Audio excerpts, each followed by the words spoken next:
Kidney આપણા બોડીનું purifier કે filter કે જેને ગુડ વર્કિંગ કન્ડિશનમાં રાખવું ખૂબ જ જરૂરી છે. કિડનીની વાત આવે એટલે પાણી યાદ આવે. પાણી ખૂબ જ પીવાથી કિડની સારી રહે છે. ઓકે, બટ ખૂબ જ એટલે કેટલું? 2 થી 3 લીટર.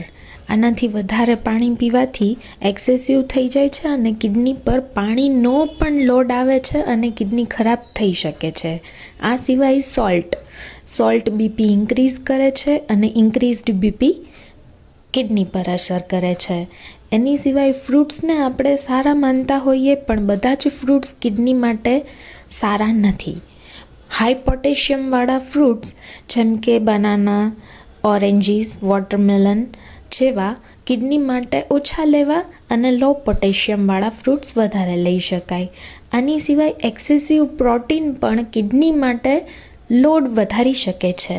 ડેઇલી પેઇન કિલર્સનો ઉપયોગ કરો છો કે પછી ડેઇલી એસિડિટીની દવાઓ પણ કિડની પર લોડ વધારે છે.